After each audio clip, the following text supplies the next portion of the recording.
how to start the gym. Part 1 I did like a year ago, whereas this video is going to be more about how to start weight training specifically, so talking more about the training and reps and ranges. Part 1 I will link below, so if you want to know the complete basic guide to starting the gym. First things first, if you want to start working out, going to the gym, building muscle, anything like that, what you need to do is take a step back and find a structured routine that works well for you. Because when you get a structured routine, it's purely so when you go into the gym, you know what you're doing. So you're not just going in there doing random workouts. Just one day you're doing arms, the next minute you're doing legs, the next minute you're doing your triceps, then you're doing your chest, then you're doing your back. You don't want to be doing that. If you're just going to the gym and walking from one machine to the other and you have no idea what you're doing, it's a lot harder for you to actually track your progress when you're in the gym. That's why if you have a structured routine, you can monitor it. You can see which weights you're removing each session. You can see how you're improving week and week and week on. It's more optimal for your body as well.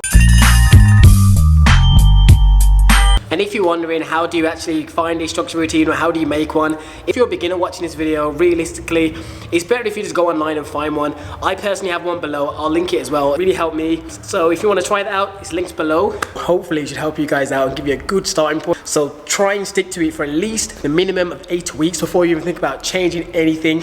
Obviously, if you can't perform any of the exercises, either research the form or you can find alternatives. For example, if in one of the exercises, if I'm doing a lat pull down and you can't get the form right, do pull-ups. There's many alternatives to many different things.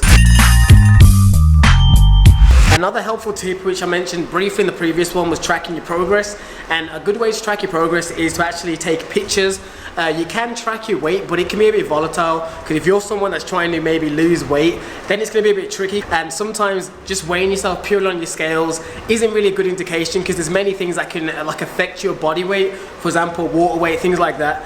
It's better probably if you take progress photos and you can compare them like every 2 weeks. That is why I always recommend, because you can see results. It's better to physically look better than just be heavier or lighter on the scale. So that's one thing to remember. If you do take pictures, one thing to note is that you should always take the picture in the same position and in the same sort of lighting if you can, and at the same time of day. For example, if you always take a progress picture in a certain position, on a Sunday, for example, always do it Sunday in your bathroom in the same position and make sure the lighting is somewhat similar. Because if you took a picture when you're underneath a light, you're going to see the definition of your body's going to look a lot different. So always try and aim to be in the same position if you can. And that's purely just so you can actually track it more efficiently. You can even do measurements like measure your arms. Say every other 3 weeks you measure your arm size, your leg size, your chest size, and your waist size, things like that. Just so you can have something to look back on. And that is a mega TJ tip, so remember that. And if you're new to this channel and you don't even know who I am, be sure to click the subscribe button, whichever side that is, because trust me, my content's sick. And I'm just a relatable dude that hopefully a lot of you can get along with, and I do a lot of stuff anyway. On to the next tip. You need to establish whether you're aiming to cut or bulk. In most instances, if you're starting the gym and you're fairly new, you shouldn't be cutting unless you're really overweight. So I'm going to say, for the instance that you are bulking or you want to get bigger, you want to actually build muscle and get bigger, what you need to do is find out your maintenance calories. Once you find your maintenance calories, then you can decide to be in a surplus. And for those of you that don't know what that means, a surplus just means eating extra food. So for example, if your daily calories that you consume on a daily basis, to say the exact same weight is 2,000 calories, that is your maintenance calories. Then what you need to do is gain like a slight surplus. So you may bump up the calories by say 150 per day.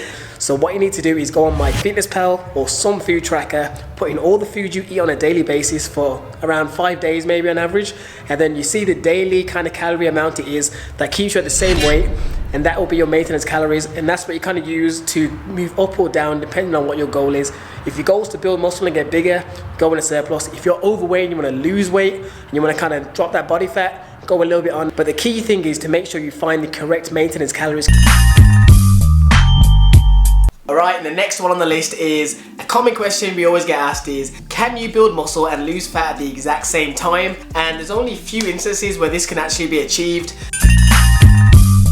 And those instances are, you're new to the gym, so it's a new stimulus to your body, and training more or less shocks your muscles into growing. This is called like a NOOB period. You've probably heard that saying if you've started the gym. They always say NOOB gains, and that's like a period of like 2 years where you tend to be able to build muscle when you first start the gym. Another instance where you can do this is similar to the first one, which is when you're starting the gym back after a long time of being away. For example, you may have been training for years, but you've kind of stopped training in the gym and you've kind of gained a bit of body fat, your muscles kind of deflate a bit and become a lot flatter. So when you start the gym again, they become a lot more plump, and because it's almost like starting the gym all over again, you start building muscle while you're starting to lose the fat that you've gained over the years or months. So that's the second instance. The third one is what everyone wishes that they could have, and it is good genetics. Some people are just that gifted that they are able to have good genetics and they can build muscle and lose fat at the same time. But very few people have those kind of key genetics where they can virtually gain no fat. A lot of fitness athletes, to stay lean year round or to gain crazy amounts of muscle, they use like anabolic steroids and stuff like that. So I'm not going to go deep into that because I don't condone steroids, but that is one other way. Right, for those of you that are skinny fat or you think you're skinny fat, I've made 2 videos so far that really go over that in depth, so I'm not going to talk about that here. But if you want to check out that video, be sure to check the links in the description box or I'll put it on screen. It's my complete guide to losing skinny fat part 1 and part 2, and I'm also working on a part 3. But yeah, go check them out and hopefully it should help you guys out. Another common one that gets asked by loads of beginners is, what is the best exercises and the best bodybuilding routines? I will say there's no one best bodybuilding routine because everyone's different. So the bodybuilding routine really needs to fit into your life. For example, if you can only train 3 days a week, you can't be following a 5-day bodybuilding routine because it's just not going to fit into your life. So you have to find the most optimal one for your life. In regards to the exercises within a routine, then you need to get in compound moves. If you're a beginner, you need to hit a lot of compound moves. And if you don't know what a compound exercise is, it's basically an exercise that works more than one muscle. So you've got your pull-up, which is like your back, your biceps, and you've got push-ups, chest, triceps, bench press, chest, triceps, deadlift, which is virtually your whole body, which is basically the king of all compound moves. And then you have isolation moves, which is where you work one muscle, so it'd be like a tricep push down or a bicep curl. So those are isolations, whereas in your bodybuilding routine, you need to consist of a good amount of key compound moves because they really help build your muscle.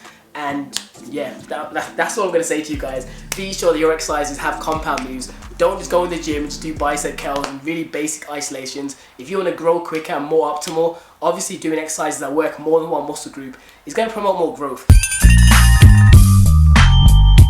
Alright, this term you may not have heard of, but I guarantee you probably know the principles behind it, or at least heard the principles.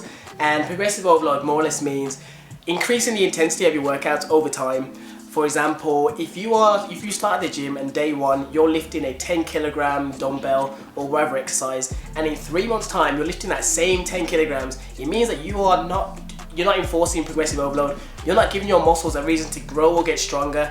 So over time, once the weight becomes easier, you need to increase the weight or increase the reps. If your aim is to try and look better and try and build muscle and not just look very slender, then the aim is to increase the weight but try and keep the rep ranges between say 6 to 12ish. I normally aim for 6 to 8 reps on a compound move, and something like an isolation exercise would be like 8 to 12.